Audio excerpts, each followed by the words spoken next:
And welcome and thank you for joining us here on The Factor Uncensored. A surprising divorce announcement from a comedian who has people asking questions now. In a now deleted Instagram post, Kayla Nicole announced she and her husband were divorcing. She also revealed their children are happily living with their father since the separation. That information surprised many fans and put some on the attack. Many are asking, why are the kids with him and not their mother? We have parents here for this discussion. We're seeing more and more here across this country where children are ending up with their father. Joining me now, single mother Bianca Matlock, Jay Bradley, and Keisha Hunt. Glad to have you all here on The Factor Uncensored. So Keisha, you always come in with trouble. Listen. First of all, tell us your situation and your story. Same, it's very similar to hers. I needed my son's father to get my son because I felt like I needed some time to break I needed a mental break to kind of get myself together. But in my situation, my son's father took advantage of it and took me to court, and we had to do all, go through the courts and the situation through that.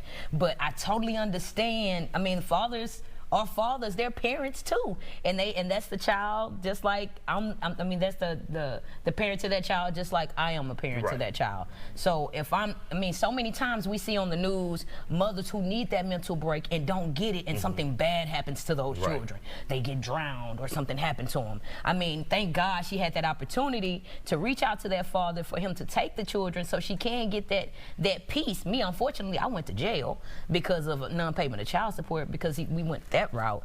But thank God she had that opportunity to do that. So I mean, if she got enough gumption to do it, as opposed to being the other parents or the other women that have been in the news who didn't get that break and did something bad to their children. We can remember Andrea Yates. That's who I'm talking about, drowning the kids and things like that. Maybe if she had that opportunity to reach out to those kids' fathers like that, maybe they wouldn't. Maybe they'll still be here. They probably wouldn't be in the system, so forth and so on. That's just a portion of my take on it. And Jay, do you think the courts often see a disparity or treat men unfairly when it comes to getting the children? Automatically, everyone, including the courts, assume the mother should have the children if there is a divorce. I think, like you said, what kids need most is healthy parents. Okay, so if one parent says, "Hey, I need to tap out. I need a break for a second. Let me take this mental health time," and I trust my spouse, I trust my co-parent to take the kids and love on them because I can't maybe love myself right now, then by all means. But I think you're right, 100% of the time, man. I think it's 60-something% of the time the women get the kids, and it's a growing, the amount of men that are actually getting the kids now is growing. It used to be all the time women got the kids, all the time. But what they need most is a healthy parent, man, and fathers are important, if I can't say so myself. And Bianca, from your perspective, where do you stand in this situation? I think it's great that the father was willing to take the kids. In your case? No, not in my case. I'm a single parent. I've been a single parent for almost 14 years. I've never had a break. Look, it's you. It's you. I understand. So, and I'm not the type that's going to go along the narrative of, fathers aren't there for their kids or this is a widespread problem. I don't think so. So I celebrate it. I'm glad that the father is willing to step up and that she has the ability to take that break and then come back as a better parent. So I have no issues with it. Now, Keisha, for you, have you had a chance to go back or you're locked out because of the courts? No, I got custody of my son back. Okay. I got Was that a tough road for you? Yes, it was. It was a tough road. I mean, from the moment I asked my son's father to get my son, it's always been a tough road from that point. Because when we first went to court, I asked him to reset the court date because I had to go do a filming of a show. He wouldn't do it, so he really got my son by default. So it was always a nasty fight. It wasn't nothing to where both parents came to an agreement on why I felt like he should get our son. I mean, I do believe if you can't take care of yourself, like they say on the airplane, if you put your mask on first, then you can help the kid. I couldn't put my mask on first. I needed him to get the kid so I could put my mask on so I could be able to help my kid like I'm helping him now. And Jay, we didn't ask you this, but where do you stand in your situation with your children? So I think I'm your typical where, it's first, third, and fifth. I think I end up having my kids about 40% of the time. Mom has them 60% of the time. When I first got divorced, man, it was hard. It was, I mean, I was used to singing the same song to my daughter every night, and you know, it was an emotional wreck for me. But at the end of the day, man, I get a chance to show my daughter a healthy version of me. My ex-wife now gets a chance to hopefully show a healthy version of her. And my daughter gets to see these two parents that are thriving on their own individually. And then she gets to get the love from both of them, you know. So she comes to me and she gets spoiled, then she goes back to mom and gets spoiled, and comes back and, you know, let me see if I can spoil her a little bit more, you know. But you know, it's the natural progression, man. And the most important part for me is that kids see healthy parents, man. That's right. You see all these kids out here, man, running the streets and doing the most, and really they just want love at home, and they're not getting it. All right, we'll continue this conversation when we come back after the break. Stay with us. And welcome back to The Factor Uncensored. We continue our discussion about single dads handling it all, taking care of their own children in this day and age. Our panelists are back for the discussion, including single father Demetrius Walker, single mother Bianca Whitlock, single mother Keisha Hunt, and single father Jay. That makes it all sound so sad. It's just hard in these streets out there. It's hard in these streets. I didn't mean it. They need to put happily single. Sonora Harris, my producer. They need to put happily single. Come on with it. Single, sad parent. All these lies they had to fight. Song. All right, Demetrius, let's start with you. And we're talking about dads who now have custody of their children.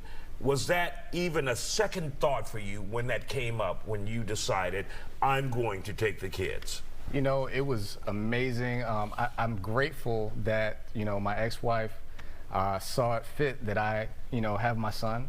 And I think that more women should be applauded, you know, when they make that decision instead of attacked, because, you know, it takes a lot of courage for a woman, considering in society, everyone sees the woman as the person who's supposed to take care of the children. And when a woman has the courage to say, you know what, I think my child would be in better care with their father, I think they should be applauded for it, and they should never be attacked. And Demetrius, you're exactly right with that, because that is a lot of pressure for a woman. And Keisha, we'll bring you back into this to say, I just can't do it right now, because you know the public, you know your family members, you know your friends are looking at you. It's a tough decision to make. It's an extremely hard decision to make, especially if the criticism is coming from the other parent. Right. You know, I'm asking the other parent to help me parent, you know, in a way that it may be more responsibility on the father's part, but I don't want to be attacked from the other parent by asking to help me in this situation. It's not all my responsibility. It's not all the mother's responsibility. I mean, I did carry the child for 9 months. Like, help me out here. You know what I'm saying? Especially, let me with my career, with my sexuality, with other things that are going on, let me gather myself together to be a better parent for our child. And when the other parent is attacking, it doesn't help. But like you said, Demetrius, it should be applauded. The better parent should be the main source for that child at the moment if there's some discrimination with some mental health. Absolutely. Yeah. And Jay, would you ever shy away from that full responsibility if you ever had it? No, I'd love it, man. But in my situation, you know, and my attorney was like, you can go for custody. What I didn't want is my daughter to be a victim of the back and forth with the parents and her to be a casualty of the war. So I wasn't really willing to take that chance. If it would have been a situation where, you know, it was like, hey, here's, you know, but at the time, my ex-wife, you know, had all of her mental faculties. And, you know, with my daughter, she needed a mom at that time. You know, she was two years old. Now she's 16. We have an amazing relationship, man. So if my daughter came to me tomorrow and was like, hey, Dad, I'm like, hey, let's talk about it with your mom. Let's have a conversation so that way there's not this upheaval and, you know, attorneys and all that stuff. And then at the end of the day, my daughter's the one that ends up suffering. And Bianca, how important is that balance to also include a father if he's willing to come and step up to that responsibility? I think it's very important. I don't have that actual picture with my children, so I rely heavily on my father, friends, Is there any family. animosity because of that? At this point, no. I think. But in the beginning? In the beginning, yeah. I mean, it was hard. I was working on my master's degree and working and taking care of 2 kids and transitioning and moving up in my career, and I did not have that support. But at this point, where is Mofo at? yeah. But at the here same you are time, today. here I am today, persevering. And with those children. I'm gonna start my doctoral program in the fall. Look at God. Look at God. Won't he will? It was a blessing. All right, we want to thank you all for joining us and sharing your story here on The Factor Uncensored. We appreciate your time. Demetrius, we ain't gonna say you were late, but you were. Still ahead.